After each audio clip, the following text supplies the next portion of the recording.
Espacio Crítico proporciona un sitio de interés para los apasionados de la medicina en los cuidados intensivos. Soy el doctor Osvaldo Bolaño, su anfitrión. Bienvenidos.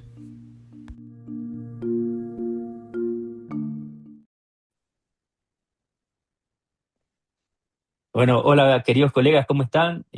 Bienvenidos a un nuevo episodio de Espacio Crítico. En este 2026 tenemos un episodio de lujo con muchos avances, con muchos cambios que han habido, unas nuevas guías también. Y este episodio vamos a hablar sobre el evento cerebrovascular y las actualizaciones, tanto en la terapia de reperfusión con trombolisis como en la terapia de trombectomía. Y para esto tenemos a dos invitados de lujo. Desde Argentina tenemos al doctor Julio Galarza, él es especialista en medicina crítica y terapia intensiva, especialista en neurología y fellowship en epilepsia y sueño. Bueno, y él es un colega de Ecuador que reside allá en Argentina. El otro ponente es el doctor Fabio González, él es especialista en clínica médica, especialista en neurología y fellowship en enfermedades neurovasculares. Así que muchas gracias, Julio y Fabio, por estar acá. Julio, bueno, hace mucho tiempo desde la universidad que no nos vemos y bueno, qué bueno estar acá en un espacio acá para conversar. ¿Qué tal, Osvaldo? Gracias por la invitación igual, por darnos este pequeño espacio también para poder discutir este tema muy importante, tanto para el médico general como para el médico especialista, neurólogo, intensivista, clínico, emergentólogo. O sea, es un tema bastante interesante y que constantemente se está renovando en cuanto a actualizaciones. Y también tenemos acá en este espacio compartiendo con Fabio, que es un amigo y colega acá del hospital. Fue mi residente superior y actualmente es médico de staff también de neurología y especialista en neurología vascular. Así que tenerlo acá también es un lujo. Él nos va a aportar un montón sobre este tema. De hecho, él lo maneja todo el tiempo. Saludos, Fabio. Hola, ¿qué tal? Buenos días, ¿cómo andan? Bueno, muchas gracias por la invitación, es un honor para mí compartir este espacio con ustedes, justamente en el año donde se renovó mucho de los criterios y de la información sobre el manejo del ataque cerebrovascular. Así que justamente es uno de los puntos donde vamos a ir repasando en esta breve charla. Bueno, Bien. vamos a empezar con Julio, nos va a dar un poco una introducción, ahí vamos a ir discutiendo, conversando con Fabio y conmigo, bueno, haciendo ahí unas pequeñas aportaciones. Así que adelante, Julio. Bien, yo les voy a ofrecer un pequeño repaso rápido sobre el manejo actual del ACV. Quizás hay puntos muy específicos donde vamos a hacer un pequeño stop, donde podemos compartir la experiencia tanto en cuidados intensivos como en cuidados neurológicos, y espero poder aportar y ser bastante claro en lo que vamos a hacer. ¿Sí? Un paciente con ACV y manejo agudo, los objetivos inmediatos siempre van a ser tratar de minimizar la lesión cerebral, tratar de evitar o tratar las complicaciones médicas asociadas al ACV y también intentar, yo digo intentar descubrir la base fisiopatológica de todos los síntomas que le están sucediendo al paciente. Y quizás un poco más en otro momento, quizás un manejo de tipo subagudo es arrancar de manera precoz una terapia física y también realizar pruebas que nos lleven a quizás una etiología más precisa en cuanto a la etiología del evento. Y por supuesto el objetivo de esto va a ser evitar una recurrencia en días o semanas o meses posteriores. Eh, Hay que tener en consideración que esta pérdida repentina focal de una función cerebral es la característica central del inicio del accidente cerebrovascular isquémico. Muchas veces estos síntomas pueden presentarse en otro tipo de enfermedades que no necesariamente son ACV, sino que pueden compartir síntomas deficitarios que harían que muchos de los colegas que evalúan este tipo de pacientes puedan tender a confusión y son los que se conocen como mimics. Entre ellos tenemos el aura de la migraña, los pacientes que hacen crisis convulsivas o crisis epilépticas con parálisis o con déficits focales, muchas veces afasia o neglect, pacientes que hacen, por ejemplo, trombosis cerebrales, hematomas subdurales, eventos sincopales, algo sistémico como sepsis o infección. Bueno, y múltiples enfermedades, entre las cuales hay unas que son mucho más comunes de ver en la guardia y otras que son quizás un poco más habituales, como por ejemplo los déficits funcionales, que es muy común ver pacientes con trastornos emocionales psiquiátricos que lleguen a la guardia y muchas veces nos hacen dudar un poco, pacientes con encefalopatía hipertensiva, pacientes con hematoma subdural, pues, más que nada ancianos que recibieron trauma días previos y después hacen un déficit focal. Bueno, y son cosas que tenemos que, conforme vamos viendo pacientes y agarrando experiencia, quizás hay ciertas pautas que nos dirigen a que esto no se trata de un ACV, sino que hay mucha probabilidad de que se trate de un MIMIC. En cuanto a la evaluación inicial, estos pacientes hay que tener en consideración que casi siempre tienen otras afecciones médicas, no son pacientes que son sanos. Es muy raro el paciente que no tiene antecedentes y que presenta un evento cerebrovascular. Entonces, esto también nos obliga a nosotros a hacer tipo un filtro y determinar si estos pacientes van a ser candidatos a trombolisis o a trombectomía mecánica. Hay que también en estos pacientes estabilizar o garantizar una estabilidad con el método ABC que lo manejamos en trauma y en medicina crítica con los pacientes en condiciones críticas, en este caso ventilación, manejo de la vía aérea, ventilación, circulación, eso tenemos que optimizarlo siempre. Hay que intentar revertir de manera rápida cualquier condición que esté contribuyendo a los síntomas o al problema del paciente. Y como mencioné en la diapositiva anterior, hay que moverse hacia el descubrimiento de la fisiopatología de los síntomas neurológicos de que está pasando. Esta frase es muy común de tiempo de cerebro, así como la manejan también los cardiólogos como músculo de cerebro, nosotros los neurólogos manejamos el time is brain, tomando en consideración que por cada segundo que pasa del evento cerebrovascular que no es tratado, se pierden 32.000 neuronas, 230 millones de sinapsis, 200 metros de fibras mielínicas y 8,7 horas de edad, o de aumento de la edad, o de envejecimiento. Así que conforme pasan los segundos, minutos y horas, la situación y el daño neuronal muchas veces es mucho mayor y es irreversible. ¿Qué es suficiente para guiar la terapia aguda? ¿Sí? Más que nada en sistemas de salud donde los recursos son muy limitados. Es suficiente para manejar la guía de terapia aguda en paciente con ACV, es una buena historia clínica, hasta donde se pueda, recabar información, un buen examen físico, tanto general como examen físico neurológico, tener un valor de glucosa, ya sea glucosa sérica o lo más rápido su hemoglucotest, adecuada saturación y, por supuesto, una tomografía simple de cerebro, ¿sí? Muchas veces con esto nos alcanza inclusive para indicar un tratamiento trombolítico. Hay cosas que podemos pedir de manera adicional, más que nada individualizando cada paciente. Por ejemplo, pruebas de coagulación, pruebas toxicológicas, pruebas de embarazo muchas veces. Más que nada, si sospechamos que el paciente tiene plaquetopenia, si el paciente toma anticoagulantes o está bajo efectos de algún tóxico, quizás estas pruebas serían la indicación, pero una de las cosas que siempre tenemos que considerar es que no siempre podemos esperar un resultado de algo o más allá que no esté la disponibilidad en el hospital donde nos encontramos ejerciendo, estas pruebas adicionales no deberían retrasar el tratamiento, ¿sí? A no ser que tengamos alta sospecha de que el paciente tiene alguna alteración de la coagulación porque toma anticoagulantes o por plaquetopenia, que entraría dentro de los criterios de exclusión de la terapia trombolítica. Así que ninguna de las pruebas adicionales debería de retrasar el tratamiento en pacientes en ACV agudo. La evaluación prehospitalaria es muy importante. De hecho, ahora parte de la campaña que hay a nivel mundial de concientizar a la población en cuanto al reconocimiento precoz del ACV. Y para eso se han utilizado o se utilizan escalas validadas en la población, en la cual tanto población médica o población no médica pueda reconocer estos síntomas simples de ver, ¿sí? Todos extraídos del NIS, que es la escala que utilizamos a nivel hospitalario, donde se pide o dentro de la escala, por ejemplo, la escala FAS, el reconocimiento de la simetría facial, debilidad de un miembro superior o alteración en el lenguaje, son elementos que son fácilmente reconocibles por el personal médico y no médico, para el cual podría activar en este caso el protocolo de ACV o el sistema de emergencias.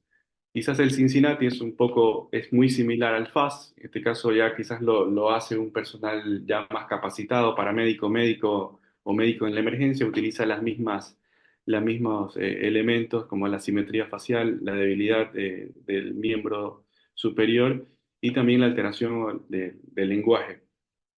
Son escalas que si bien han sido validadas más que nada para circulación anterior, muchas veces se escapan síntomas que podrían dar como negativas estas pruebas o estas escalas de evaluación.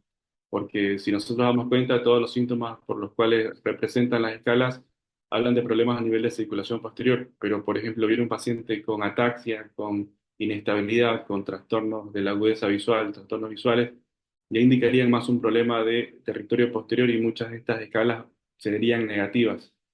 Así que se recomienda que si tenemos uno de estos puntos positivos de alguna de estas escalas, hay alta probabilidad que este paciente tenga un ACV, pero el hecho de que sean negativas no descartan que tenga un ACV.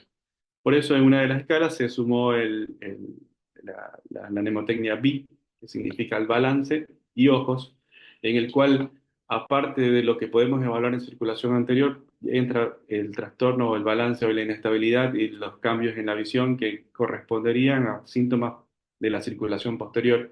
Entonces ya engloba incluso un poco más esta escala prehospitalaria para pacientes en que se detecte evento cerebrovascular de manera aguda. Es muy importante que el personal de atención prehospitalaria traslade a estos pacientes en los cuales se activa el protocolo ACV a un centro cercano y que además tenga capacidad de resolver este tipo de pacientes. Habitualmente son hospitales de alta complejidad que cuentan con tomógrafo, con resonador, con neurólogo, con neurocirujano y con equipo de hemodinamia. La recomendación principal es que estos pacientes sean trasladados a este tipo de hospitales, más que nada porque no podemos perder tiempo en cuanto al tratamiento. Se habla también de telemedicina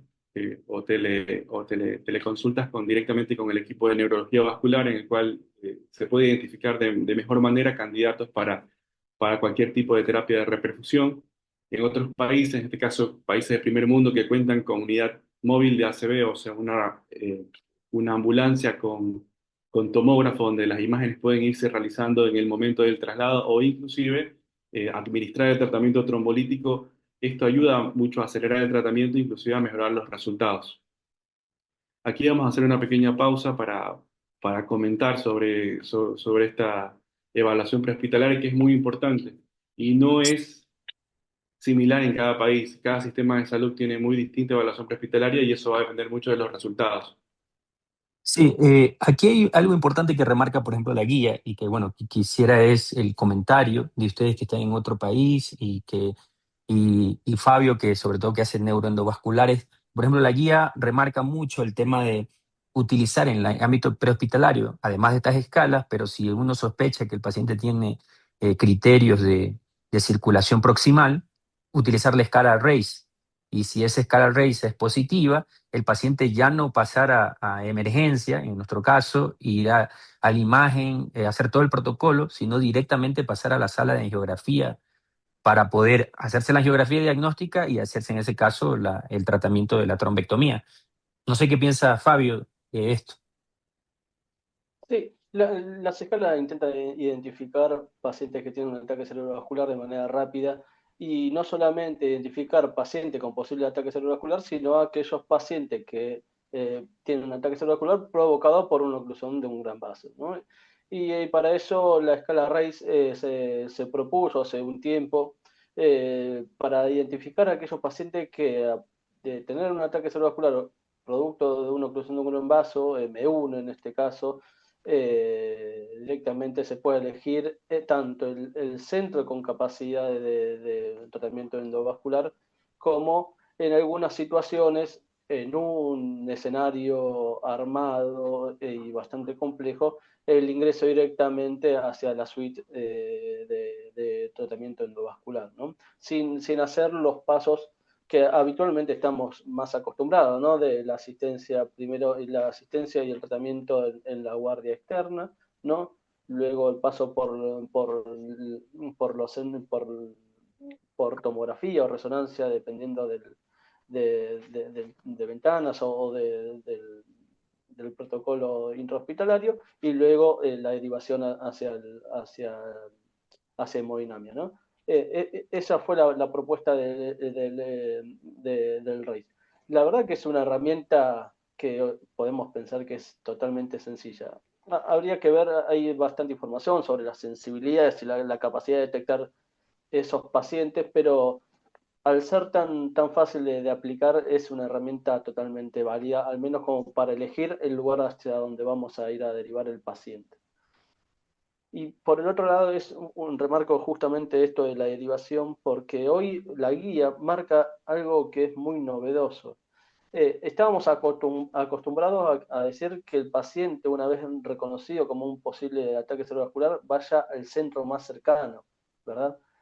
Lo que la guía remarca y lo que se sostiene es que no debería ir al centro más cercano, sino que debería ir al centro más cercano que le puede dar el tratamiento adecuado, ¿no? Eso es algo muy importante, ¿no? Eso evita que haya mucho tiempo perdido en los traslados entre hospitales. Es algo muy novedoso que lo quería remarcar. Y yo creo que también ahí tiene mucho que ver el sistema, bueno, primero el sistema de salud, ¿no? Porque le digo en nuestro caso, en nuestro país, cómo es el tema, es que primero el sistema prehospitalario no es tan bueno en ese aspecto, son muy pocos los lugares donde tienen un sistema prehospitalario adecuado, pero también pasa que se carece de la información de qué centros son los especializados en stroke. Entonces, eso también es importante que se sociabilice y así se tenga, bueno, a veces el de la ambulancia va al centro que le parece o que está cerca, pero no sabe si ese hace stroke. Entonces, eso creo que es vital, fortalecer el sistema prehospitalario y también de esa manera alimentarlo de esta información de saber qué centros es stroke, porque por ejemplo en la ciudad, en Guayaquil, que es donde yo, no son muy pocos los centros stroke, me refiero completos, ¿no? Donde hacen trombolisis y trombectomía, ¿no? Entonces, creo que eso es muy importante. Afortunadamente, donde yo estoy, hacemos trombolisis y trombectomía. Está también la UES Clínica, que hace también trombolisis y trombectomía. Está el Hospital Pulson, también, que hace trombolisis y trombectomía. Y, por ejemplo, ahí se me escapa, no sé si el Omni Hospital, creo que también, pero no sé si lo tengan, esos hospitales que nombré, muchas veces tampoco está estructurado también, ¿no? Quizás lo hacen porque está ahí, pero no está estructurado en cuanto a la parte de un código Stroke, de un protocolo, como por ejemplo veo que ustedes lo tienen en el británico. Sí. La parte prehospitalaria es una cuenta pendiente acá también en Argentina. Hay muy pocos centros y muy pocas empresas de ambulancia que tienen y que están preparadas para la asistencia y los preavisos, cuestiones que hacen que la dimensión de tiempo sea mucho menor. Es una cuenta que tenemos para entrenar y para mejorar desde ya también nosotros. Lo que sí hoy en Argentina estamos haciendo por parte de la sociedad, también por parte y también mucho en un trabajo internacional, es la estructura de un stroke maps, en donde los centros se registran, ¿sí? Y se permiten identificar mediante un mapa aquellos centros que tienen la posibilidad de un tratamiento, de recibir y de tratar a los pacientes que tienen un ataque cerebrovascular. Bueno, gracias, gracias. Bueno, sigamos, Julio. Bueno, destacamos ya los aspectos más importantes de la evaluación del sistema de emergencias médicas prehospitalaria, pero también ellos tienen dentro de sus saberes es saber establecer el momento en que los síntomas inician y muchas veces esto es dificultoso porque hay pacientes que viven solos o los encuentran en la calle y no tenemos un tiempo específico. Es muy importante que este equipo ya recabe un tiempo de inicio de síntomas, porque eso va a depender mucho de la elegibilidad del tratamiento, ya sea trombolisis o trombectomía. Pero ¿qué hacemos en los pacientes que tienen un tiempo de inicio desconocido, un tiempo de inicio incierto? Entonces, la clave en esto es que el tiempo de inicio de síntomas lo vamos a definir como el momento en el que se supo que el paciente estuvo bien por última vez o en su estado neurológico basal. O sea, tiempo de inicio incierto, paciente que la última vez fue visto bien o en su estado neurológico basal. Esto pasa mucho en el wake up que mencionabas al inicio, en el cual la definición del tratamiento que le vamos a ofrecer muchas veces, tanto trombolisis o trombectomía mecánica, termina siendo más que nada un diagnóstico a través de imágenes, tanto de perfusión como el mismatch difusión FLAIR que vamos a verlo más adelante, que serían los tiempos prolongados de trombolisis, que lo vamos a discutir. La indicación de trombolisis es, el diagnóstico es clínico en cuanto al accidente cerebrovascular, que es la causa de un déficit neurológico incapacitante, y nuevamente recalco, independientemente de la puntuación de NIS, que ya lo vamos a ver por qué más adelante. El inicio de síntomas tiene que ser menos de 4,5 horas antes de iniciar el tratamiento, y si no se conoce la hora exacta, como mencioné hace un rato, se define como la última vez que se supo bien que el paciente estaba en su estado normal. Es muy importante antes de iniciar el tratamiento trombolítico saber evaluar las contraindicaciones. Y hay contraindicaciones absolutas, contraindicaciones relativas, contraindicaciones que son discutibles y otras que no son discutibles. Las contraindicaciones absolutas tienen, bueno, este cuadro que les comparto tiene que ver mucho con la historia del paciente, por ejemplo, si tuvo trauma o injuria cerebral dentro de los últimos 14 días, si tuvo un trauma de médula, si tuvo, o en este caso, si tiene algún tipo de tumor intracraneal o intraxial. Desde el punto de vista clínico, es un paciente que está hipertenso, con mayor sistólica de 185 y más de diastólica de 110, no se puede trombolizar. Si tiene un sangrado activo, si tiene endocarditis infecciosa, por ejemplo, desde el punto de vista hematológico, si está plaquetopénico o tiene algún tipo de alteración en la coagulación o una enfermedad oncohematológica que no está muy clara. Y por supuesto, con la imagen por tomografía en la cual se descarta hemorragia o en el caso de que tenga una hipodensidad muy grande, como por ejemplo un evento cerebrovascular maligno que ocupe el 2/3 del territorio de la cerebral media, quizás sean pacientes que no tengan una indicación absoluta, tengan una contraindicación absoluta para el tratamiento con trombolítico. Pero después vienen las contraindicaciones relativas. Y aquí vamos a hacer una pequeña pausa porque son cosas que nos pasan en el día a día. Son pacientes que tienen una contraindicación, pero ahí en ese momento hacemos la discusión entre todo el equipo y obviamente con el equipo de vascular nuestro que está todo el tiempo disponible, porque nuestra población es una población mayor parte añosa, clase media alta, con muchas comorbilidades crónicas, perdón, y también con polimedicados. Así que en muchas ocasiones en el que se nos hace muy dificultoso tomar una decisión de en cuanto a trombolizarlo o no, debido a que tiene alguna de estas eh, contraindicaciones relativas. No sé si aquí querían hacer un par de preguntas para consultar, justo aprovechar que tenemos a Fabio.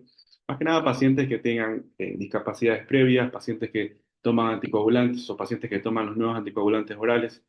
Eh, Muchas veces hay un stop en el cual discutimos si le podemos ofrecer un tratamiento o no. Yo arrancaría como relativa, pasándola de absoluta a la relativa, es la presión arterial también, ¿no? Porque se puede asumir que la presión arterial de ese valor ya contraindicaría absolutamente la trombolisis y realmente no es así, sino que uno puede dar el tratamiento en ese momento, habitualmente el que se utiliza es la betalol, y si ya la presión se mantiene en menos de ese valor que mencionaste, el paciente se puede trombolizar. Entonces Claro, creo que sí. ahí sería como que empezar por ahí, porque podría tomarse como que no se puede dar la No, sí, trombolisis. lo que dice la contraindicación absoluta es que un valor se mantenga por encima. No podemos Ah. trombolizar a un paciente que esté por encima. De ahí, obviamente, se va a dar un tratamiento para intentar llevarlo a valores adecuados para poderlo trombolizar. Pero un paciente por encima de esos valores no lo vamos a trombolizar. Y la otra es la preexistencia de algún déficit. ¿Eh? Eso ahí sí como que genera un poco de duda de si es que este paciente es candidato, no es candidato, más déficit va a tener. Entonces ahí se genera un poco de conflicto, ¿no? Sí, acá aporto en términos de la discapacidad previa. Por ahí para la trombolisis no es una fuerte contraindicación, ¿no? Por ahí siempre la tuvimos más pendiente en nuestros ítems de elegibilidad en aquellos pacientes que van a ser candidatos para una trombectomía mecánica. Y la trombolisis para la trombolisis, por ahí uno, la verdad que tiene más mano suelta, aún con pacientes que tengan una discapacidad previa, ¿no? Es una estrategia que por ahí uno le puede ofrecer con tal de que el paciente recupere su estado basal, ¿no? Sin superar los riesgos. Claro, eso Luego, está más ujú, sí, discutido. sí, Estaría sí. más, estaría más discutido en el tema de la trombectomía mecánica, donde ya se incluye la escala de ranking como escala de evaluación de discapacidad de estos pacientes. Paciente que está con un ranking de entre 1 y 2 hasta 3, digamos que son, el objetivo, como dijo Fabio, es lo trombolizamos y el objetivo es llevarlo a su estado de discapacidad basal o por lo menos no dejarlo más discapacitado. y más adelante hablando de trombectomía mecánica, ya pacientes que tienen un pronóstico de vida de de menos de 6 meses, quizás ni siquiera trombectomía mecánica se le podría ofrecer. Pero bueno, hay datos que pacientes con discapacidad con un ranking bajo son pacientes que sin duda alguna se los trombolizarían. Y la otra es que todas estas contraindicaciones relativas finalmente no deben de ir unidireccional, ¿no? O no deben de ser de monodecisión, sino se debe Claro. de hacer Sí. debe ser evaluada por el equipo multidisciplinario y establecer, bueno, beneficios, riesgos y todo. Y bueno, la familia, aunque si nosotros analizamos la guía 2026, es que la trombolisis ni siquiera debe preceder de un consentimiento para administrarse. Entonces, ahí hay genera un poco de, bueno, pero eso siempre va a ser protocolizado, ¿no? Sí, hay algunos puntos que en esta nueva guía se puso más flexible con respecto a las anteriores y se parece o combina muchos de los criterios que manejaba la guía europea, donde en términos de flexibilidad permitía aumentar la tasa de trombolisis, ¿no? Por ejemplo, la indicación de trombolisis en pacientes que venían recibiendo anticoagulantes orales directos, ¿no? Antes lo poníamos en menos de 72 horas, 48, pero 48 y hasta la puedo discutir con los familiares y evaluar los riesgos y beneficios, ¿no? Y lo mismo para el punto que le sigue, el antecedente reciente de un ataque cerebrovascular. No es lo mismo un ataque cerebrovascular reciente de un tamaño considerable, de una rama de la arteria cerebral media, que el riesgo de sangrado de un ataque cerebrovascular totalmente capsular, ¿no? Ahí es que cuando uno evalúa con, con el equipo tratante los riesgos y los beneficios, ¿sí? No es lo mismo a los 3 que a los 2 meses ni al mes, ¿no? Y el tamaño del infarto también es un punto a tener en cuenta, donde por ahí, si uno piensa que el beneficio está por encima del riesgo, por ahí hasta el paciente podría ser el candidato a la elección del tratamiento. Claro, otra, dentro de estas contraindicaciones relativas y la que no entra en juego con la terapia de trombolíticos, que siempre también nos pregunta mucho el equipo de emergencias, es ¿cómo se llama? La disección. La disección aórtica es contraindicación absoluta para trombolisis, más no la disección de tipo intracraneal para tratamiento de trombolisis. La una sí, la otra podemos trombolizarlo igual. Eso para dejar en claro, porque habla de disección. Y uno piensa que toda disección es contraindicación absoluta. Solo la aórtica es contraindicación absoluta. Bueno, y para seguir con los criterios de exclusión, hablamos también de ciertas condiciones que también llevan a la discusión en cuanto al beneficio supera al riesgo. Hablamos ahí lo que mencionaba, las disecciones extracraneales, pacientes que tienen neoplasias intracraneanas, que está dentro de las contraindicaciones absolutas, pero también se lo puede discutir dependiendo del grado de posibilidad de sangrado. Pacientes que recientemente le hicieron angiografía, pacientes con historia de sangrado gastrointestinal o sangrado urinario reciente o remoto. Bueno, pero son cosas que a la larga también son discutidas, que siempre se individualiza cada caso y bueno, y se llega a un consenso interdisciplinario como mencionaba, como mencionaba Osvaldo. Lo que sí no se negocia es cuando hablamos o cuando vamos a hablar un poco del NIS, el valor del NIS de corte para poder tratar a un paciente. Muchos decían que un valor de menos de 5 de NIS se consideraba un ACV minor y quizás riesgo-beneficio de trombolisis estaba más considerado no trombolizarlo. Se sabe que todo paciente que tenga un déficit discapacitante, hablamos de, por ejemplo, una hemianopsia, afasia, inatención, negligencia, que muchas veces puntúan bajo o puntúan menos de 5 de NIS, son pacientes que sí o sí hay que trombolizarlos porque tienen déficit de tipo discapacitante y no más allá de un valor adecuado o no para tratarlo con el déficit, con el NIS, perdón. Acá querías aportar algo, Fabito, con esto. No tiene mucha discusión, ¿no? Yo creo aquí, si me permiten, por ejemplo, es el stroke minor. Perdón, en el mimic stroke, que creo que cuando queda la duda, muchas veces nosotros, por los antecedentes previos, a veces esos pacientes muy comórbidos pueden generarnos un poco de duda, el que si es por esto, el que si tenemos que, porque ahí nos va a hacer tener una prueba adicional o estar esperando alguna prueba adicional, la otra es que el paciente venga con hipoglicemia, le mejoras la glicemia y no mejora tanto el déficit como tú esperabas. Esos pacientes, indudablemente, la actualidad es que lo tienes que trombolizar. Y algo que mencionaste, Julio, también es los pacientes que muchas veces se nos escapan del NIS, porque esto del NIS también ocurre para la circulación posterior muchas veces. También no tiene no tiene el mismo pesquisaje, por así decirlo, o la misma evaluación para la circulación posterior, y en estos pacientes también nos puede jugar un poco como tú dices, de la parte discapacitante, quizás no cumplió un NIS, pero si tiene ataxia, si tiene alguna situación que nos orienta a la circulación posterior, muy probablemente tengamos que trombolizarlo también. No sé qué piensa Fabio. Sí, totalmente de acuerdo. Y con respecto a los mimics, es justamente uno de los problemas que uno se plantea al momento de recibir a un paciente con sospecha de ataque cerebrovascular. Pero bueno, en base a que el tiempo es tirano y que si uno retrasa el tratamiento, retrasa la evaluación, el paciente le puede ir peor. Se propone que aunque uno sospeche y mantenga la sospecha de un ataque cerebrovascular, aunque parezca otra etiología, es que vos mantengas la línea de razonamiento con respecto al manejo del ataque cerebrovascular. Y se vio que aquellos pacientes que tienen, que tienen una etiología más diferente a la vascular, aún si uno sospecha un evento neurovascular, es que si lo tratas el paciente no va a tener un exceso de complicación hemorrágica en comparación a aquellos que a la población general. Entonces, en base a que el riesgo no es tan alto, el beneficio por ahí puede mantenerse ante la sospecha de un posible evento. Y con respecto a la puntuación de NIH, la escala de NIH siempre fue criticada con respecto a algunos puntajes.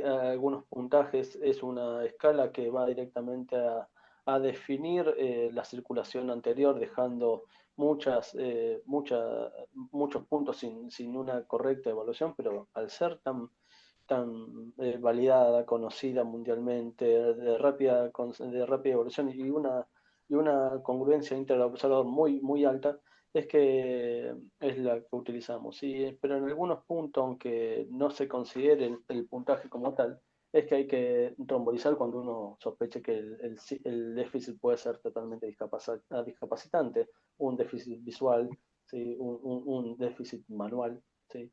O un trastorno del lenguaje, lo consideramos como tales, ¿no? Y por eso es que habría que ofrecerle el tratamiento trombolítico, aunque el puntaje en sí no sea elevado. Bien, entonces, como dijo Fabio, el NICE es la escala a nivel intrahospitalario más utilizada a nivel mundial. ¿Sí? Esta va a intentar confirmar estos hallazgos de la historia clínica y proporcionar un examen cuantificable. Nos da un número en el cual nosotros podemos evaluar la gravedad y también evaluarlo en el tiempo, para evaluar si esto mejora o termina empeorando. Entonces, no voy a encasillarme mucho, los datos más importantes es que, y quizás cierta deficiencia, es que está abocado más hacia síntomas de la circulación anterior y no incluye síntomas muy característicos de la circulación posterior, así que quizás hay mucha información que se nos escapa a estos 11 ítems del que consta la escala de NIS. Y también los puntos de corte siguen siendo discutidos hasta la fecha, pero se considera que menos de 5 de NIS es leve, moderado de 5 a 9 y grave mayor de 10. ¿Sí? En cuanto a neuroimagen, que es uno de los pasos críticos durante la evaluación aguda del accidente cerebrovascular, es que se deben obtener imágenes dentro de los 25 minutos de la llegada, ya sean imágenes por tomografía o resonancia magnética, y adicionalmente se pueden pedir imágenes angiográficas o también imágenes de tipo perfusión, tanto por tomografía y por resonancia magnética. Pero todas esas cosas hay que evaluar el tiempo y el beneficio de los resultados. Lo ideal, esta imagen dentro de los 25 minutos, es que nos va a dar mucha información, más que nada para descartar o excluir la hemorragia como causa del déficit, evaluar también en cierto punto el grado de lesión cerebral y también identificar la lesión vascular que es responsable del déficit isquémico. Bueno, y aquí entra en juego, más allá de una tomografía sin contraste y una resonancia con protocolo stroke, que son las otras estrategias de imágenes guiadas por perfusión, tanto por tomografía y resonancia, que son estudios quizás un poco más específicos, no están disponibles en todos lados. Hay software también específicos para esto que miden más que nada o nos ayudan a distinguir o a encontrar, a buscar pacientes en los cuales el tejido, o hacen la diferenciación entre el tejido que está irreversiblemente dañado o infartado con el tejido de penumbra, que es potencialmente recuperable. Así que nos ayuda mucho a elegir ciertos pacientes, que fue lo que se discutió en los trabajos de Down y Diffuse, que lo vamos a ver más adelante, para criterios de elegibilidad para tratar a estos pacientes con cualquiera de las terapias de reperfusión.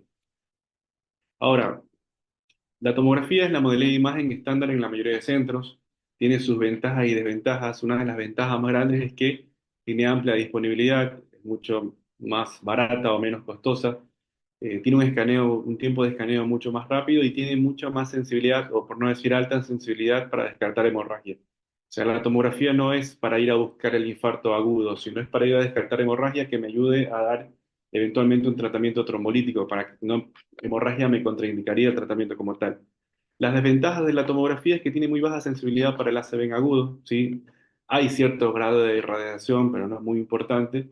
Y se habla de que tiene una sensibilidad cercana al 60-64% de que de las personas, o en este caso los colegas médicos están entrenados o poco entrenados, puedan detectar estos signos tempranos. Por ejemplo, por ejemplo, la tomografía simple de cerebro, en el cual de fosa posterior, infarto pontino, por tomografía prácticamente no lo podemos identificar, pero sí, la resonancia tiene mucha más sensibilidad en la secuencia de difusión para detectar este tipo de evento cerebrovascular.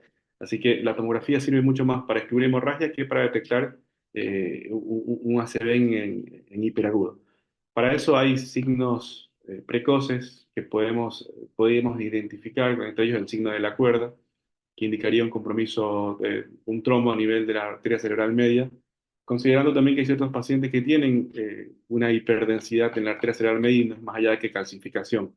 Así que hay que correlacionar bien el hallazgo con lo que interpretamos. También está el signo del ribete de la ínsula, donde se ve pérdida de la o hipodensidad a nivel del lóbulo de la ínsula.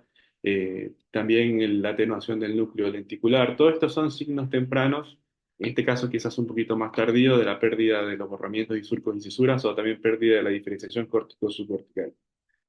No muchas veces en el agudo los podemos observar, quizás con el pasar de las horas sean mucho más visibles. Y también en personal mucho más entrenado, que constantemente está evaluando pacientes con ACV, quizás se le haga un poco más fácil detectarlos. Para esto también es muy importante la escala de Aspect, la escala de Alberta, escala tomográfica, que se desarrolló más que nada como un método simple y confiable para evaluar y comunicar el alcance de los cambios tempranos de la isquemia a nivel de la tomografía sin contraste. Voy a explicarlo de manera rápida. Se hace dos cortes, uno a nivel de los ganglios de la base y uno a nivel de la corona radiata. Evalúa más que nada territorio de la arteria cerebral media, ¿sí? Tiene 10 puntos específicos en ambos cortes. En el corte más bajo, en el corte de ganglios de la base, evalúa el núcleo caudado, el lenticular y la cápsula interna y el lóbulo de la ínsula, y el segmento M1, M2 y M3 de la cerebral media. Y el corte a nivel de corona radiata evalúa segmentos mucho más distales de la cerebral media, como M4, M5 y M6. Cada uno de estos puntos a nivel de los cortes tiene un valor de un punto en total. La totalidad de la escala son de 10 puntos y vamos restando un punto de acuerdo a la lesión isquémica temprana que vamos encontrando. O sea, el punto máximo es 10 puntos y por cada imagen que nos llame la atención, hipodensidad o signos tempranos de isquemia, le vamos restando un punto de acuerdo a la topografía donde se encuentra. Hay un punto de corte que es mayor a 6, puntuaciones más bajas, o sea, mucho mayor compromiso, o explicaría mucho más compromiso a nivel de la lesión isquémica, o sea, un infarto mucho más extenso. Y esto más que nada está validado o su aplicación principal es a pacientes con ACV agudo que tienen un grado limitado de infarto, o sea, pacientes que tienen un aspect por encima de 6, que por lo tanto quizás sean mucho más beneficioso el tratamiento de la trombectomía mecánica debido al riesgo de sangrado al momento que reperfunde la cerebral media. Como mencionamos, esta es una escala que está más que nada hasta hace un tiempo dirigida a circulación anterior. También existe un aspecto para la circulación posterior que evalúa tálamo, evalúa lóbulo occipital, mesencéfalo, protuberancia y lóbulos cerebelosos. También tiene una puntuación total de 10 puntos. También se resta un punto en el tálamo, en el lóbulo occipital y en el lóbulo cerebeloso, y se le resta 2 puntos a mesencéfalo y protuberancia. También tiene un corte de más 6 puntos como el aspect de la circulación anterior. Al hablar de la Aquí, resonancia magnética, aquí sí. si me permite un momento para que no se me vaya la idea, y es porque justo me surgió esa pregunta ahora, y es que, por ejemplo, han habido nuevos estudios con incluso valores más bajos, donde aún así Ujú. se han mostrado beneficios con, por ejemplo, Hola, más no de recuerdo, 3. incluso ASPES de 3 de 4 también, y han mostrado beneficios aún, o sea que incluso 6 o sea, por encima de 6 no descartaría ese. Si bien sería el mejor escenario, no lo descartaría, pero obviamente todo esto va a ser el individualizado. Yo sé que más tarde lo vamos a hablar con Fabio, pero bueno, quería que no se me vaya ahí la idea del comentario. Sí, realmente es así como decís vos. El criterio de ASPEC de 6 fue uno de los criterios iniciales de los estudios que proponían el tratamiento endovascular para el rescate en aquellos pacientes que tienen un ataque cerebrovascular producto de una oclusión de gran vaso. Pero luego de tanta investigación y de intento, se vio que aquellos pacientes que tenían un ataque cerebrovascular con un aspecto menor a 6, ¿sí? Por ahí con mayor evolución entre 3 y 5, eran pacientes que aún siendo pacientes con un ACV extenso, tenían un beneficio y posibles de ser seleccionados al tratamiento endovascular, totalmente. Excelente. Bueno, y en cuanto a la resonancia magnética, también tiene sus pros y sus contras. Si bien dentro del medio hospitalario decimos, no, resonancia, no, mucho más tiempo, menos tolerancia para el paciente, tiene ciertas ventajas. Y una de ellas es que la secuencia de difusión es mucho más sensible en el agudo. Se habla de los 3 primeros minutos hasta los 30 minutos ya, eventualmente un ACV agudo se positiviza en la difusión. Y también nos ayuda mucho en esta duda que mencionaba Osvaldo al principio cuando hablábamos de los mimics, el paciente que tiene un ACV, un stroke, perdón, y en el cual hay una duda diagnóstica. Muchas veces hacerle una resonancia nos descartaría o nos confirmaría esto de las imitaciones de ACV. En cuanto a las desventajas que tiene, es que es más costosa, está menos disponible y también el acceso es muy limitado a nivel del entorno de la emergencia.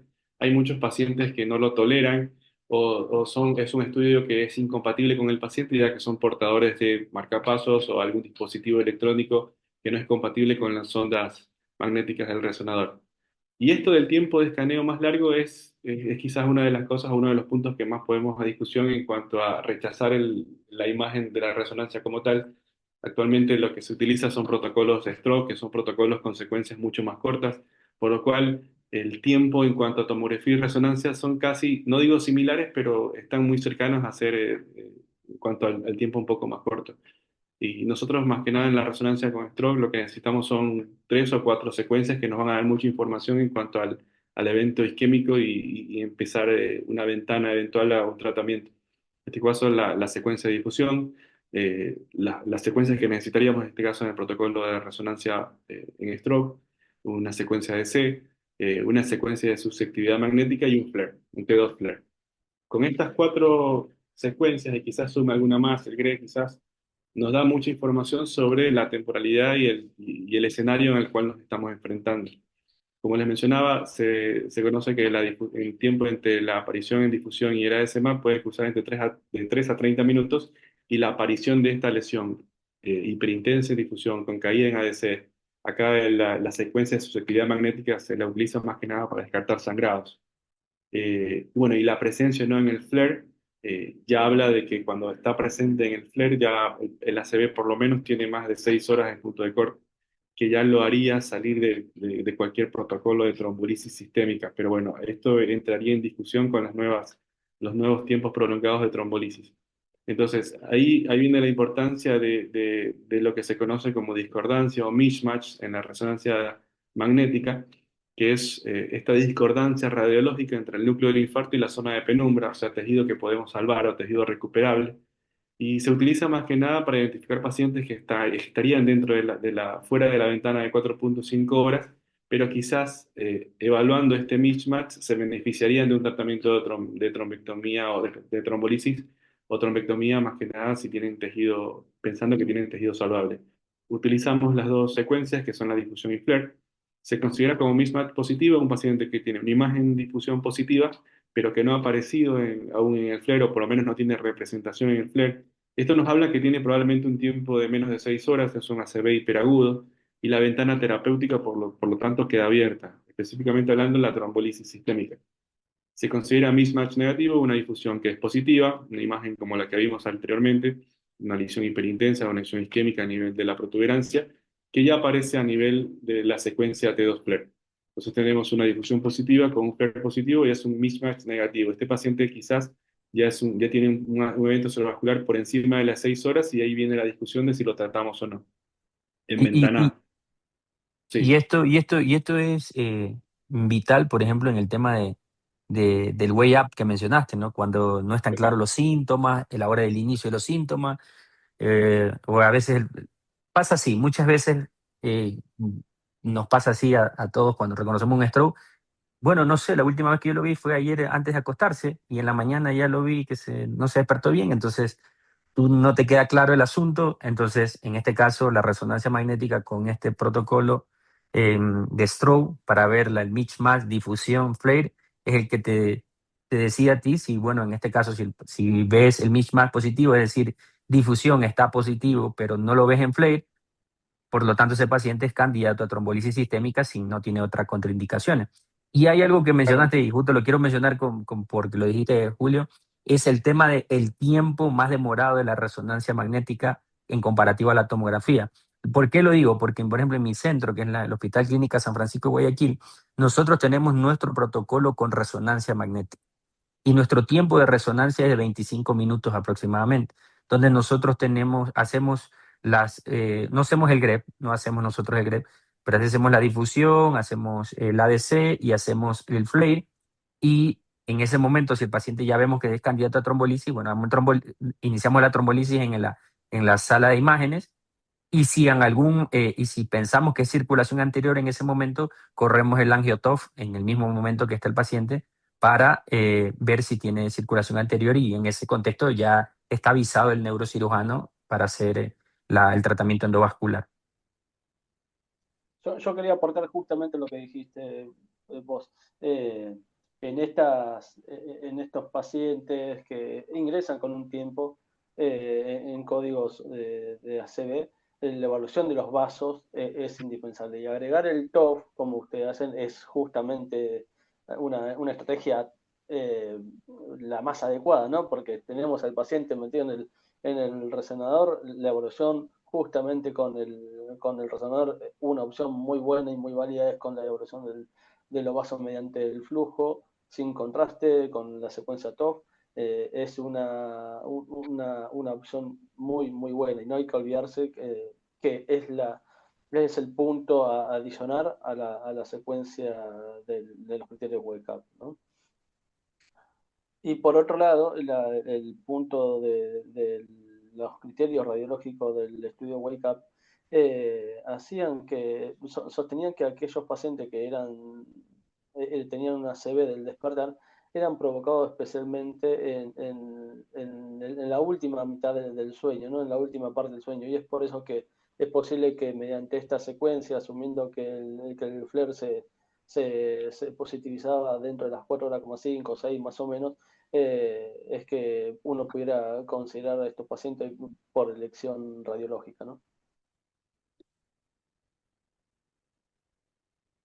Sí, por supuesto, nuestro protocolo en el hospital que tenemos con el equipo de vascular incluye las secuencias vasculares siempre, intra y extracraneales, porque el objetivo nuestro, más allá de detectar el evento agudo, es también detectar la oclusión de vaso proximal, que es lo que nos hace activar de inmediato al equipo de hemodinamia, que se activa de manera simultánea. ¿Sí? Esto es esencial, te digo, las imágenes vasculares, tanto por tomografía o resonancia, para determinar si existe una oclusión de gran vaso en pacientes que pueden ser elegibles para trombectomía mecánica.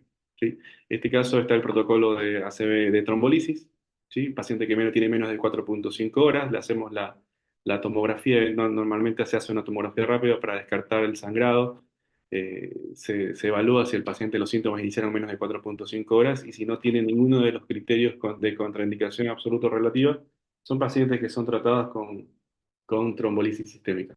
¿Sí? Y por supuesto, adicionalmente se le hace la angiotomografía en el caso de que no se haya realizado en una primera instancia durante este protocolo de imágenes, ya que muchas veces son pacientes que posterior a la trombolisis hayan recibido o no son candidatos a la trombectomía mecánica, más que nada por la obstrucción de gran vaso proximal. En cuanto a la trombolisis, la razón más común de los pacientes que no se los puede tratar es que llegan tarde al servicio de emergencia o llegan fuera de ventana, ¿sí? Los factores que han hecho que actualmente se utilice mucho la trombolisis en las distintas unidades de stroke es que cada vez hay mayor desarrollo y mayor certificación de centros de stroke a nivel nacional e internacional. Hay algo de mejoría en el triage prehospitalario, también hay mucha mejor capacitación y disponibilidad de neurólogos vasculares. Así que esto hace que también sea muy importante que cada vez se trombolicen muchos más pacientes. Y por supuesto el uso de la telemedicina. El medicamento más utilizado es el Alteplasa, ¿sí? La dosis es de 0,9 miligramos kilo con una dosis máxima de 90 miligramos. Siempre se da un 10% en bolo y el resto de la dosis, o sea, el 90% restante, se lo da durante una hora. Se recomienda que al finalizar, este es el protocolo del Hospital Británico, se recomienda que al finalizar de la infusión se administre 100 mililitros de solución fisiológica para tratar de terminar de finalizar el medicamento que queda en la tubuladora. Nosotros durante la infusión del trombolítico, en este caso si utilizamos el Alteplasa o cualquier otro de los trombolíticos que están en existencia, hacemos el control de la presión arterial cada 15 minutos y también controlando cada 15 minutos el NIS durante la hora de la infusión. ¿Sí? Eh, Tenemos el Tecneteplasa también disponible. Es mucho más fácil de utilizar. Recientemente lo estamos utilizando hace pocos meses que nos llegó. La dosis es de 0,5 miligramos kilo. Se utiliza una dosis estándar y en bolo, ¿sí? El vial viene con un vial de agua destilada para diluir. La ampolla viene de 5 mililitros, así que por cada mililitro va a tener 5 miligramos de Tecneteplasa o de Metalice y se lo administra en bolo acorde al peso del paciente. Esto lo hace quizás mucho más sencillo de realizar. Las Pregunta, complicaciones. Julio, ¿qué protocolo tienen cuando usan Tecneplaza? Tecneplaza, porque nosotros no usamos, pero, por ejemplo, a raíz de los estudios y todo con respecto al Tecneplaza, ¿cómo hacen para usarlo? ¿Solo lo usan para los pacientes que van a trombectomía? ¿Que El también van a primer, trombectomía? Oye, fuiste tú el primero que lo utilizó, ¿no? Bueno, fuiste Sí, el primero. en el hospital, sí, pero la indicación, uno podría resumir que donde uno indicaba Alteplase, hoy va a indicar Tenecteplase. Sí hay escenarios que, bueno, por ahí hay menos evidencia, por ejemplo, el wake up, que se sostiene el inicio del tratamiento con Metalicen por otro razonamiento, pero se estima que en aquellos pacientes que eran seleccionados para recibir Alteplase, hoy tienen la indicación de recibir Tenecteplase. Lo que sí tiene los mismos criterios de selección para los pacientes en cuanto al NIH, en cuanto a la presión de inicio y demás, pero sí hay que aclarar que aunque sea un bolo que dura unos pocos segundos o un minuto, el paciente debe ser controlado con la misma intensidad que aquellos pacientes que reciben con el triple-C, o sea, durante la primera hora, durante 15 minutos y así sucesivamente. Claro, el protocolo no cambia, el protocolo se sigue el mismo que el Alteplasa, que era el objetivo de tu pregunta, Osvaldo, ¿no? O sea, Sí, no es sí, que sí, hay un era ver protocolo si, distinto. El protocolo sigue siendo el mismo, siempre evaluamos también las complicaciones, en este caso una de las más que es mucho más habitual de presentación como la hemorragia intracraniana, un paciente que le estamos, por eso hacemos la evaluación cada 15 minutos del NIS, si hay un empeoramiento tenemos que detener el trombolítico y llevarlo a tomografía. En el caso de confirmar la hemorragia tenemos que arrancar un tratamiento para intentar que eso no siga progresando, así que se pide laboratorio urgente con coagulograma y plaquetas, se administra crioprecipitados, hay recomendaciones de arrancar con ácido tranexámico 1 gramo. Bueno, y rápidamente hacerle una evaluación por el servicio de neurocirugía y hematología en el caso de tomar algún otro tipo de conducta. Y por supuesto el soporte crítico en el caso que un paciente deteriore el sensorio, haya que ventilarlo y pasarlo a una unidad cerrada. A mí nunca me ha pasado lo del angioedema lingual, no sé si a alguno de ustedes le ha pasado alguna vez, por lo menos en las trombolisis que yo realicé nunca me pasó, hablan de que hay un eventual requerimiento en cuanto a la discusión de estos pacientes, los ventilamos o no. Si el edema está limitado a la mitad anterior de la lengua, quizás puede ser que con el tratamiento ceda y no progrese, pero si hay un compromiso ya, que además de edema lingual ya involucre la mucosa del paladar, piso de la lengua, laringe, orofaringe, lo más probable es que este paciente inminentemente vaya a terminar con un edema severo de glotis y haya que ventilarlo de urgencia. Entonces se recomienda que estos pacientes sí hay que considerar una intubación endotraqueal. Y más allá de eso, también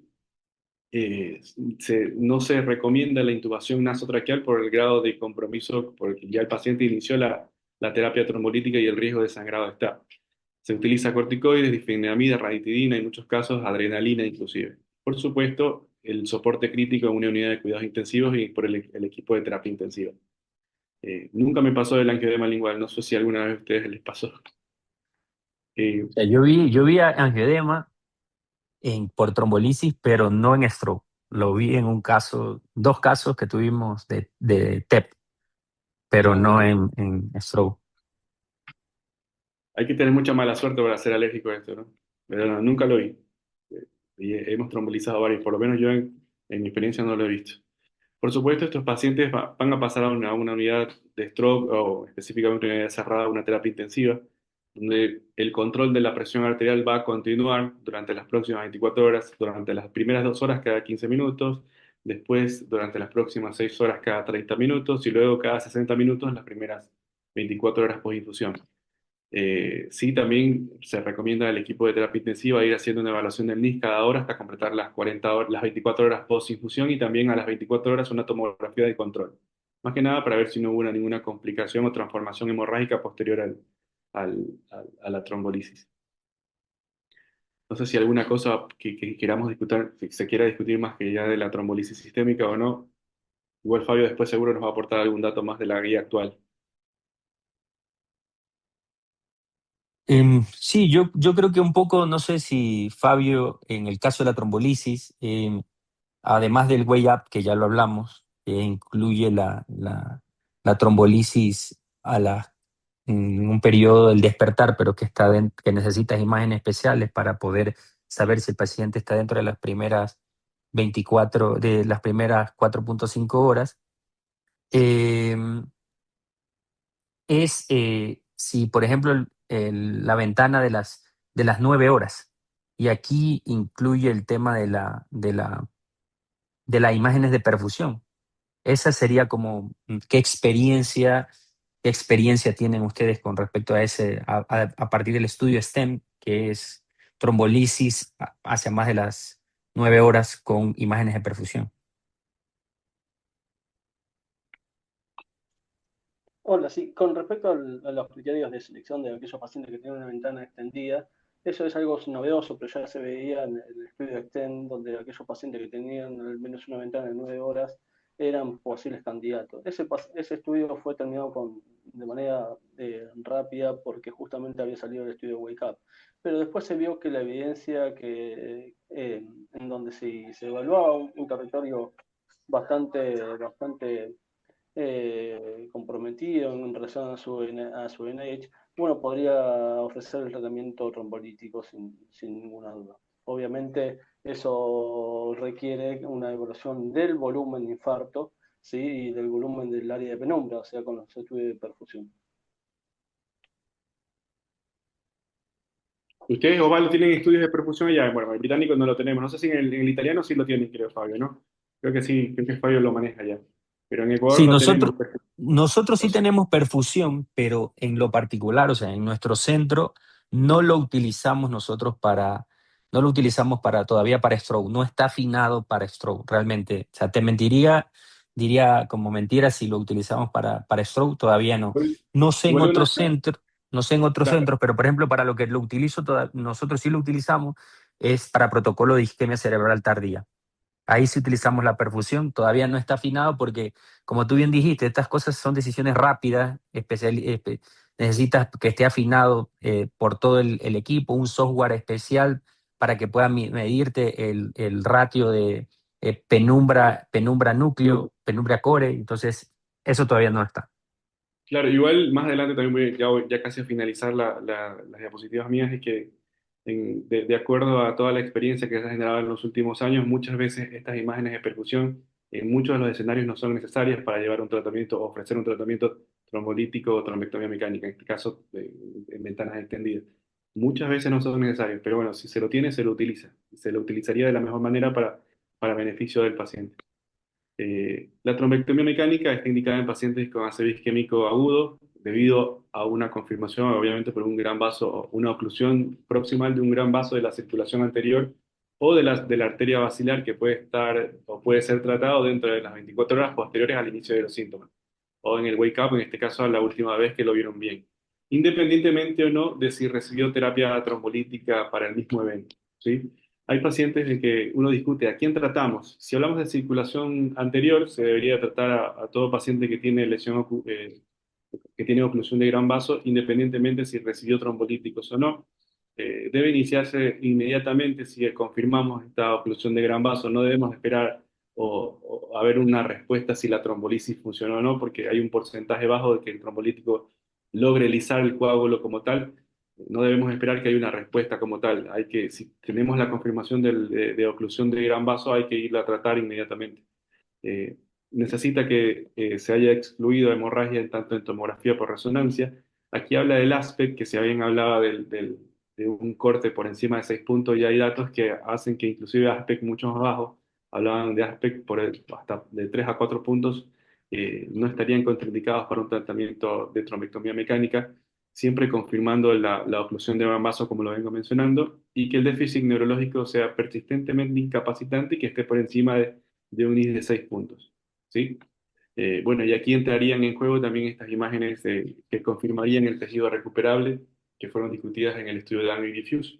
Imágenes por perfusión que hablarían del tamaño del telcor infartado y el área de penumbra. Aquí en tratar en la circulación posterior también criterios similares a la circulación anterior, independientemente si recibió o no terapia intravenosa, pacientes en los cuales se haya excluido hemorragia. Aquí hablan de un aspect, sí, el aspect de circulación posterior por encima de 6 puntos, confirmación de que haya una oclusión de la arteria basilar o de la arteria vertebral con extensión hacia la basilar, que tengan un índice de más de 10 puntos y que el tratamiento debe comenzar sí o sí dentro de las 24 horas de inicio de síntomas, que es la ventana más amplia de hasta 24 horas. Hay que tener consideraciones adicionales, que era lo que mencionaba yo, esta selección guiada por estudios de perfusión, tanto por tomografía o por resonancia, que hacen todo un análisis automatizado del núcleo de infarto. Hay muchas veces que, de acuerdo a la experiencia que se ha tenido y a la evidencia que van dando los ensayos clínicos, muchas veces esta necesidad de estos métodos de perfusión para seleccionar este tipo de pacientes ya no se consideraría tanto muy esencial. Si la tenemos, la utilizamos, pero no son esenciales como para arrancar un tratamiento como tal. Y también una de las consideraciones adicionales es que el paciente tenga una comorbilidad grave. Hablamos de discapacidad grave preexistente con un ranking por encima de 4 o que tenga una esperanza de vida de menos de 6 meses, capaz que no serían muy candidatos a no tratarlo. ¿Por qué? Porque si bien estos criterios de elegibilidad de pacientes se han ampliado con los últimos ensayos hasta ventana de 6 a 24 horas, hay ciertos escenarios en los cuales ofrecerle una trombectomía al paciente puede ser inútil o inclusive peligroso, como por ejemplo el paciente que tiene un gran infarto establecido y ahí entra el aspect, un aspect muy bajo se consideraría no candidato a trombectomía mecánica, aunque es discutido, en los cuales a pacientes que le ofrecimos las secuencias de perfusión por tomografía o por resonancia y que particularmente el núcleo infartado es mucho más grande, ¿sí? O sea, el core es mucho más grande, es un infarto ya evolucionado. Nuevamente menciono pacientes con comorbilidades previas que tengan ranking mayor a 4 o una esperanza de vida de menos de 6 meses, o pacientes que tengan un NIS de menos de 10 y que al momento de tratar de comprobar la oclusión del gran vaso, este vaso sea un vaso distal, sea más allá de M1, M2 o de arteria cerebral de segmento A1 en adelante o arteria cerebral posterior por más allá adelante del segmento P1. Ya se considerarían vasos distales y hasta allá quizás el procedimiento de trombectomía o el catéter no tenga mucha funcionabilidad, no haya mucho criterio para ir a destapar esa arteria. ¿Aquí Sí, algún punto de discusión con esto, Fabito o Osvaldo? yo creo que lo que podríamos decir en esta parte de la trombolisis, sobre todo como que para hacer un resumen en base a lo que dijiste, es que, bueno, evidentemente la evaluación es simple en el manejo del stroke. Necesitas una imagen, que esta puede ser una tomografía simple para tomar una decisión basada en el NIH, que puede estar, mm, puede estar bajo y esta no, si tiene un síntoma discapacitante y ese pequeño 2 o 3 le da por el síntoma discapacitante, a pesar de que en la Exacto, definición sea un stroke minor, debes de trombolizarlo. Lo exacto. otro, lo otro es que dentro de las 4,5 horas debes de poder alcanzar esa trombolisis si el paciente no tiene contraindicaciones. Y lo otro importante, y esto es un mensaje como que quizás para todos los lugares, que quizás no están temas familiarizados con el stroke, pero es que estas decisiones se tienen que protocolizar. Porque muchas veces pasa, y les digo porque esto lo sé, que tengo que llamar a alguien para poder tomar una decisión, llamar a alguien, esperar que me conteste, mandarle un mensaje a alguien para tomar una decisión, y eso lo que hace es retrasar la ventana de tratamiento y el beneficio potencial que entonces estas cosas, estos protocolos, como sabemos todos, estos protocolos se establecen, se ensayan, se vuelven, se hacen debriefing de todas estas, de las decisiones con los pacientes, con casos que hubieron, ¿vale? O sea, se va ensayando constantemente para poder eh, tomar las decisiones. Y si, bueno, ya hay situaciones como las que no se sabe cuando el paciente estuvo bien, le hago una resonancia magnética para poder ver ese mismatch de la difusión y el flare. Y si veo que el flare no se pinta, ese paciente está dentro de la ventana de 4,5 horas y si no tiene contraindicación, le puedo dar trombolisis. Si tengo disponible TAC de perfusión y el tiempo está un poco más tiempo prolongado, bueno, lo analizo. Si mi lugar está afinado con el tema de la perfusión, veo la relación del mismatch entre núcleo y penumbra y puedo pensar en la trombolisis. Esto siempre y cuando conversado también con el equipo, porque ya son pacientes que se salen de lo habitual y yo creo que siempre se tienen que conversar con el equipo. Estos pacientes sí se tienen que conversar con el equipo, sobre todo, y para poder tomar una decisión. Así que ahora la parte de la trombectomía quizás la comento al final, que nos dé Fabio sus puntos de vista con respecto a estas ventanas y todos los criterios para poder seguir. Así que seguimos con Fabio. Dale, ahí comparto. Y también no olvidarnos del manejo interdisciplinario de estos pacientes. Siempre es para beneficio del paciente y muchas veces servicio de emergencias intensiva, neuro, cardiólogos, kinesiólogos, fonoaudiólogos, todo esto es en beneficio del- de la buena evolución del paciente.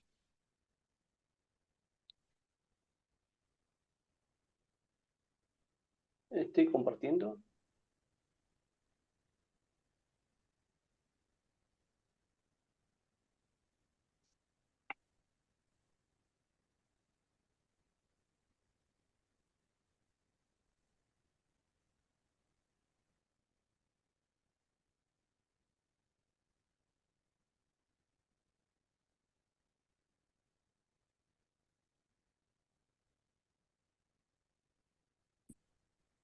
No necesita una aprobación ahí, ¿no? Tipo para que le aparezcan las diapositivas. Yo ya dejé de compartir, así que tiene que salirle seguro. A ver, Mm, ahí se ve. No, no, todavía no.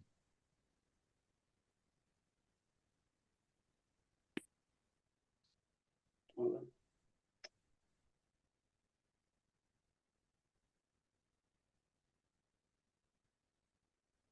a ver, a ver.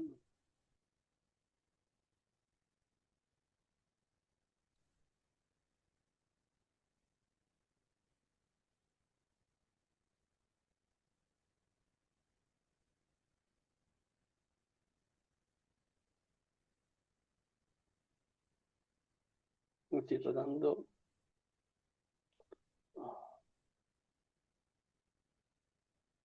Bueno, no sé. No puedo. ¿Qué pasó? ¿No te sale? No, ¿Pero estás desde el iPad o estás desde la compu? estoy en el iPad.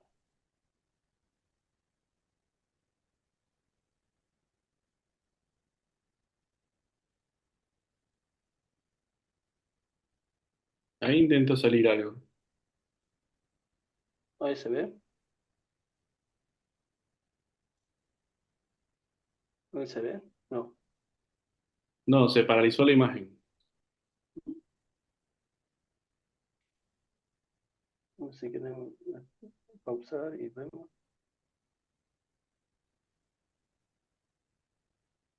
Ah, Algo intenta salir, sale como la función de algo. sí, pero no puedo. Si no, envíanos al mail y yo la abro, si quieres. No lo tengo acá.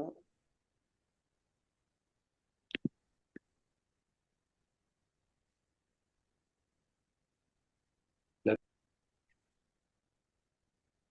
Bueno, entonces, Fabio, ¿qué tenemos en cuanto a trombectomía en la nueva guía sabemos que este campo revolucionó bastante, desde indicaciones clásicas hasta indicaciones extendidas y hasta dispositivos, si se puede decir así, también nuevos. Sí, sí. La guía del 2026 ha traído varias novedades en cuanto al manejo y de manera muy cómoda a la forma en que trabajamos día a día, ¿no? Parece no ser tan distante en cuanto al manejo que hacemos diariamente en relación a otras guías, ¿no? Donde por ahí por disponibilidad de estudio, disponibilidad de pacientes y demás, muchas veces nos sentimos más con más traba que con facilidades, ¿no? Y para eso esta guía ha tenido varios cambios y ha sugerido varios puntos de manera muy novedosa en tanto en las distintas fases del tratamiento del ataque cerebrovascular, ¿no? Y por ahí hoy repasábamos en cuanto a la fase prehospitalaria, ¿no? Donde por ahí el reconocimiento mediante escalas, ¿no? Que se utilicen y la notificación, la utilización en algunas veces cuando hay disponibilidad en el sistema de salud con el tratamiento y la evaluación en las unidades móviles, ¿no? O la disponibilidad de imágenes, incluso las modificaciones de los criterios de selección de algunos pacientes y luego también del manejo post-ACV.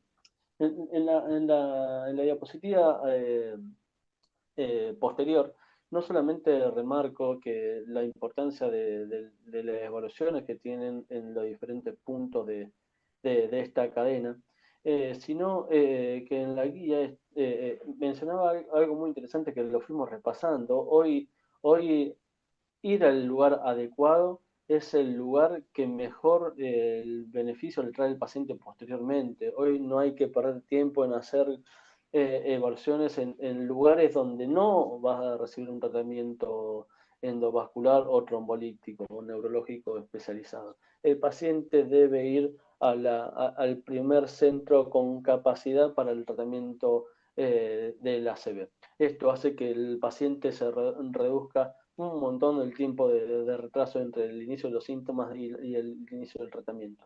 Y para eso hay un montón de estrategias que tienen que ver con la salud, con los sistemas de salud, pero también muchas veces con la implementación de las nuevas tecnologías, la utilización de telemedicina. Eso hace que los grupos que no tengan asistencia neurológica especializada puedan estar apoyados mediante especialistas, mediante la evaluación de imágenes y del paciente, del examen físico que el paciente pueda tener, ¿no?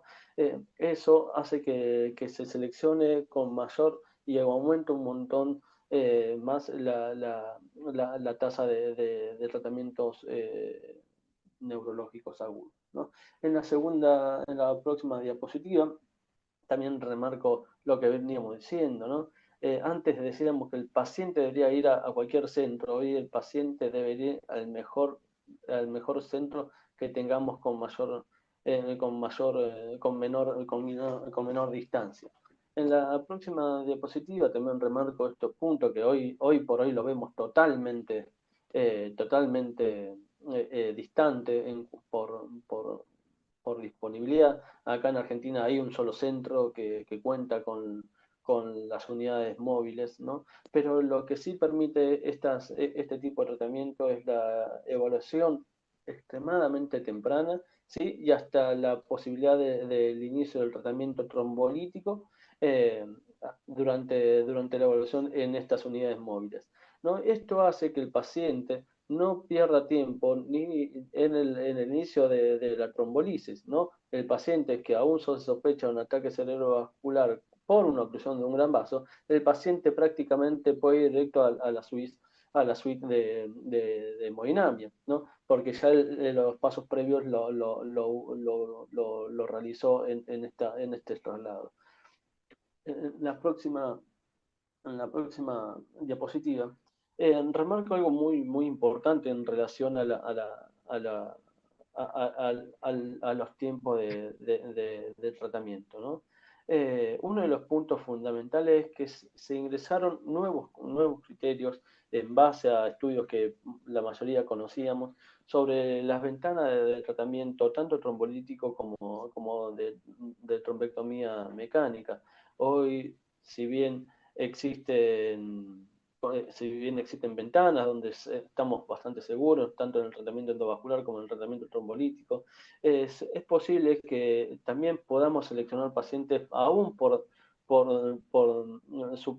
con ventanas superiores a las 4 horas clásicas o a las 6 o 24 horas que le evaluábamos para la terapia endovascular. Y eso es debido a que no solamente muchas veces es interesante y suficiente el tiempo cronológico, sino que hay criterios que remarcan el tiempo tisular, ¿no? Y para eso es que el apoyo de los estudios de perfusión, donde nosotros podemos ver la cantidad de tejido que está en peligro y que es capaz de infartarse si yo no le dedico un tratamiento neurológico agudo, ¿no? Tanto sea por terapia endovascular o como terapia trombolítica, ¿no? Y en las ventanas tanto de trombolisis hay algunos pacientes que aún con ventanas mayores a 4,5 la posibilidad de recuperación puede ser beneficiosa si yo lo elijo de manera adecuada con criterios radiológicos, en este caso con perfusión, ¿no? En aquellos pacientes que tienen una oclusión de un gran vaso, ¿no? Los estudios Dan y Diffuse hicieron la posibilidad de detectar a aquellos pacientes que aún estando en una ventana por, por, por encima de las 6 horas, también sean beneficiosos de recuperación en base a los riesgos, ¿no? Y eso también, un punto también interesante que remarcó esta guía, es evaluar y discutir un poco en cuanto a los beneficios de aquellos pacientes que tenían un ataque cerebrovascular y que considerábamos como discapacitante y no discapacitante. Era un área muy discutible, que en aquellos pacientes, por ejemplo, que tenían un ataque cerebrovascular y que estaban dentro de las 4,5 si deberíamos iniciar el tratamiento trombolítico aún si no tuviese un síntoma discapacitante o si tuviese un NIH por debajo de 5 puntos, ¿no? Hoy, por ahí, en base a los estudios que en estos últimos años salieron, hoy se propone que aquellos pacientes que no tienen un ataque cerebrovascular discapacitante, eh, que quizás el tratamiento de prevención secundaria podría ser tan bueno como la terapia de trombolítico, ¿no? Exponer a un paciente a una terapia trombolítica con síntomas que no son discapacitantes, por ahí podría aumentar la tasa de complicaciones, ¿no? Y en base a eso también hace que hoy lo podamos definir de una manera un poquito más, eh, más tangible. Por el otro lado, el punto este que remarcaba Julio y que remarcamos anteriormente, la terapia de trombolítica hoy posiblemente cambió. Hoy sabemos que la terapia trombolítica tiene una alternativa, es el tenecteplase, donde su beneficio está dado por varias situaciones, pero una fundamental es la practicidad de su aplicación, ¿no? Ya con el inicio del tenecteplase, hoy evitamos esa vía de infusión durante una hora donde nosotros tenemos que preparar el tratamiento del alteplase, darle una proporción, un 10% en bolo, luego que eso pase en una hora, y esa parte del tratamiento hoy la evitamos con el inicio del bolo. En resumen, uno podría decir que aquellos pacientes que eran elegibles para el inicio de la trombolisis con alteplase, hoy podríamos decir que aquellos que son los mismos pacientes que uno lo elige para iniciar el tenecteplase, pero con algunas salvedades. En aquellos pacientes que tienen una ventana extendida, los criterios de selección no fueron el criterio de tratamiento no fueron con tenecteplase, pero sí con alteplase. Pero bueno, se estima que aquellos pacientes por ejemplo, en aquellos pacientes que son de despertar o de inicio incierto, el beneficio podría ser totalmente homogéneo. En aquellos pacientes que tienen una ventana de menos de 24 horas, que tienen una oclusión de un gran vaso, ¿sí? Y que vienen derivados de un centro de que no tienen disponibilidad de tratamiento endovascular, podría ser una opción el tratamiento con tenecteplase, ¿no? Aún con 24 horas. Se vio que hay ciertos pacientes que aún estando en ventanas extremadamente extendidas, pero que tienen un retraso muy alto entre el primer centro derivante y el que lo acepta, que tiene la disponibilidad de tratamiento endovascular. Si ese tiempo es muy amplio, por ahí podría ser también un criterio de aplicación del tenecteplase. Esto es algo bastante novedoso con los estudios nuevos. Es darle una oportunidad de que el paciente pueda revertir los síntomas o al menos que mejoren, tanto en su tasa de recanalización como en su recuperación. En la siguiente en la siguiente diapositiva remarco justamente estos puntos, ¿no? Antes decíamos que para algunos pacientes precisábamos saber el volumen del infarto, ¿no? Pero no solamente el volumen del infarto es uno de los pronósticos para la selección, sino también el área de penumbra, ¿no? Y conocer antes estos criterios lo usábamos solamente para la trombectomía mecánica, pero quizás hoy toman extremadamente relevancia en aquellos pacientes que tienen un ataque cerebrovascular sin una oclusión de un gran vaso, pero que se encuentra en una ventana entre 4 horas,5 y las 9 horas, ¿no? Y con eso elegir a aquellos pacientes que son pasibles de tratamiento trombolítico. Uno de los puntos fundamentales es la recuperación de los criterios radiológicos tempranos, ¿no? Antes pensábamos que solamente aquellos pacientes que tenían perfusión o una resonancia eran con una oclusión en un gran vaso, luego de las 6 horas, eran solamente los pacientes que eran posibles de tratamiento o de selección para la terapia endovascular. Bueno, hoy se vio, luego de los estudios de core extenso, ¿no? De infartos extensos, aquellos pacientes podrían ser elegibles solamente con el ASPEC, ¿no? Esto se vio y se trazó en estudios anteriores, donde se vio que aquellos pacientes que eran elegidos por perfusión y aquellos pacientes que eran elegidos con criterios radiológicos por tomografía no avanzada, ¿no? Tenían los mismos beneficios si le evaluábamos con una tomografía con contraste y evaluación de los grandes vasos, ¿no? Esto hoy es casi las bases para la recomendación que hoy la guía 2026 realiza, ¿no? Que elegir y seleccionar a aquellos pacientes por ahí solamente con el ASPEC, aunque estemos en ventana de hasta 24 horas, ¿no? En la siguiente diapositiva lo que remarca es justamente el resumen de la guía, ¿no? De los criterios radiológicos de selección basándose solamente en el ASPEC. Quizás algunos ASPEC ya sabemos que tienen un beneficio establecido, ¿sí? Si seleccionamos hasta las 24 horas, por ejemplo, con un ASPEC mayor a 6, ¿no? Eso quizás tenemos un criterio más claro, pero aquellos pacientes que tienen más de 24 horas, entre 6 y 24 horas, perdón, y que tienen un aspecto entre 6 y 5, quizás, si el ranking previo era muy bueno, quizás sería una posibilidad del ofrecimiento de la terapia endovascular, ¿no? Y si nos damos cuenta de esto, en ningún momento estamos hablando de la valoración, ¿sí? De las áreas de penumbra, ¿sí? volvemos a darle importancia a esa tomografía que tiene tantos datos para ofrecer, ¿no? Sin dejar afuera a aquellos pacientes solamente por criterios de selección de estudios radiológicos avanzados.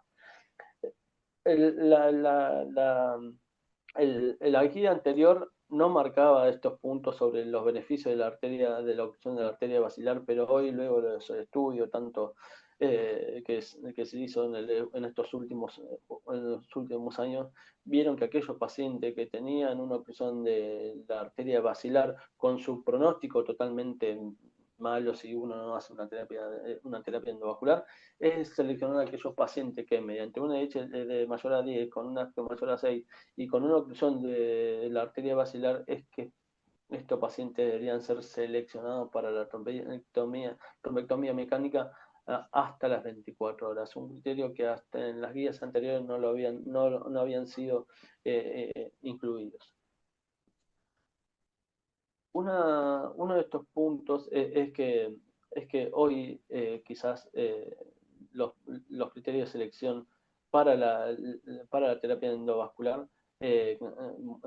cambiaron. Y por ahí también en algunas situaciones uno no haya que utilizar su criterio clínico, ¿no? Hay veces que el NIH no va a cumplir con los 10 puntos o con los 6 puntos que uno desea, o también con algunos puntos del tiempo y aspecto con respecto a la evolución, y también ahí es donde juega un poco los criterios clínicos del especialista, ¿no? En la próxima diapositiva no solamente remarco los cambios que también se analizan en el sentido de la prevención secundaria. Eh, Hoy sospechamos que aquellos pacientes que tienen un ataque cerebrovascular y que tienen un NIH menor, el tratamiento sea la doble antiagregación, eso en conjunto los ataques isquémicos transitorios de alto grado, ¿sí? Donde se le indica la doble antiagregación. En aquellos pacientes que reciban un tratamiento que tenga un NIH elevado, mayor a 4 o 5 puntos, y que no hayan recibido o que no hayan recibido terapia trombolítica, por ahí la simple terapia antiagregante sea una de las posibilidades. Quizás esto también sufra modificaciones en el recurso de los años, porque hoy también se están probando que aquellos pacientes que, a pesar del NIH, a pesar del tiempo de evolución, pero que se le agrega una etiología, como por ejemplo la etiología aterotrombótica, por ahí se le debe agregar un tercer o segundo tratamiento, como son los nuevos anticoagulantes, ¿no? Hoy hay toda una revisión muy valiosa sobre cuáles van a ser las mejores estrategias de prevención secundaria en el post-ACV inmediato, ¿no? Lo clásico es que aquellos pacientes que tienen una indicación de terapia de doble antiagregación, es que eso lo cumpla durante 21 días, porque aquellos pacientes que perduran con ese tipo de tratamiento, por ahí aumenta el riesgo de sangrado, ¿no? Hoy también se revisó varios puntos sobre el mejor objetivo de terapia, donde aquellos pacientes que tienen tanto un tratamiento endovascular o trombólítico, bajar la presión por debajo de 140 no les es beneficioso, y por lo tanto se propone que el objetivo de la tensión arterial debería estar entre los 142 y 180, ¿no? Y para eso utilizar drogas para el manejo de la terapia. Lo mismo para los cuidados del control glucémico, lo que se debe es mantener la glucemia entre los 80 y 130 y evitar cualquier descenso excesivo o aumento, ¿verdad? En la próxima diapositiva, si no mal recuerdo, tenemos algunos puntos donde uno podría describir que en algunas situaciones somos muy fuertes. Ya actualmente ya hay mucha evidencia sobre la utilización de las terapias, tanto endovasculares como farmacológicas, pero bueno, todavía nos queda investigar mucho sobre algunos otros tipos de escenario, ¿no? Por ejemplo, la anterior, sobre el tipo de escenario, ¿no? Hay mucha evidencia que todavía estamos en revisión sobre la oclusión de un vaso de mediano calibre, ¿sí? Hoy pensamos que aquellos pacientes que tienen oclusión de una M2 por ahí son beneficiosos, tienen beneficios solo si ese M2 es dominante. Aquella también trazar en algún momento la ventana, ¿sí? La ventana de tratamiento. Hoy ya hablamos de ventanas hiperextendidas, tanto en la terapia endovascular como para la terapia farmacológica. En aquellos pacientes que tienen un NH bajo, ¿lo deberíamos iniciar tratamiento, sí o no? ¿Qué pasa cuando el paciente tiene una oclusión y tiene una oclusión de un gran vaso y tiene un NH de bajo puntaje? Lo deberíamos ingresar. Y luego también los nuevos tratamientos farmacológicos para la prevención secundaria, ¿no? Eh, ¿Hacia dónde vamos? Bueno, a definir los límites del rescate endovascular, segmentos, volumen, ventanas terapéuticas, estos puntos que dijimos previamente, ¿no? ¿Hasta dónde tenemos el acceso de rescatar el trombo y recanalizar? ¿Cuál es el volumen definitivo? ¿Sí? ¿Y cuál es la ventana? La ventana terapéutica, esto es ventana cronológica, esto es ventana tisular, ¿a quién le hago caso? Hoy el camino va hacia discriminar esos puntos que hoy le estamos dando mucha importancia. Con respecto a los criterios radiológicos, fíjense cómo fue la cronología de la selección. Primero decíamos que sí o sí precisábamos la medición de volumen, tanto como perfusión como en los criterios Down de la medición del volumen de la perfusión, como del núcleo del infarto. Hoy capaz que eso se puede simplificar teniendo una ventana de tiempo, quizás solamente analizando cuál es la colateralidad que suministra el sangre mientras que hay una oclusión, ¿no? Y también, obviamente, lo que hoy se discute mucho es cuáles son los test de medición de eficacia en los trials, ¿no? ¿Solamente importa la incapacidad motora o capaz que también interesa los puntos que por ahí hoy empiezan a aparecer en los estudios sobre evoluciones cognitivas posteriormente a los ataques cerebrovasculares? Todavía tenemos escenarios diferentes para discutir y seguir investigando, ¿no? Bueno, nada, creo que ha sido una jornada de hoy bastante buena. Hemos topado puntos desde los puntos básicos, hemos ido recorriendo todo el tema de la actualidad del stroke en reconocimiento, desde el prehospitalario, trombolisis y ahora trombectomía, que sabemos que, bueno, ya nos dijo los aspectos más importantes Fabio y los aspectos también destacados dentro de fuera del periodo de la ventana, de los periodos lejos de la ventana, por así decirlo, ventanas extendidas, donde creo que estamos claros en que necesitamos imágenes vasculares y que nuestro protocolo tenga imágenes vasculares y sobre todo que cuando estas imágenes vasculares no son suficientes, sobre todo después del periodo de las 6 horas y el periodo se extiende 16, 24 horas, necesitamos imágenes avanzadas para la selección tisular, por así decirlo, tanto de resonancia como de, de perfusión. Y no olvidarnos también del territorio posterior, ¿no? Esto es importante porque esto no había antes y bueno que Fabio lo haya dicho, es con respecto al tema del territorio posterior, a raíz de todos los estudios, entre ese uno emblemático que es el BASIC, sobre todo en que la ventana es una ventana extendida ya de por sí, hasta las 24 horas que podemos considerar el tratamiento de la trombectomía, y yo sí creo que ahí podríamos hacerle un pequeño asterisco, y esto sobre todo si hay entrenamiento del territorio posterior, que no es el mismo entrenamiento endovascular del territorio anterior también. Es importante destacar eso. Así que, bueno, quiero darle las gracias a Julio, a Fabio, la verdad que hemos pasado bastante bien en este día, y bueno, dejar ahí la ventana abierta para, bueno, cualquier momento reunirnos nuevamente y poder discutir hay cosas importantes. Así que muchas gracias por estar acá con Espacio Crítico y compartir este momento. De nada, lo con gusto por habernos invitado, gracias y esperemos que haya próximas ocasiones. Muchas gracias por la invitación. Chao, chao, nos vemos.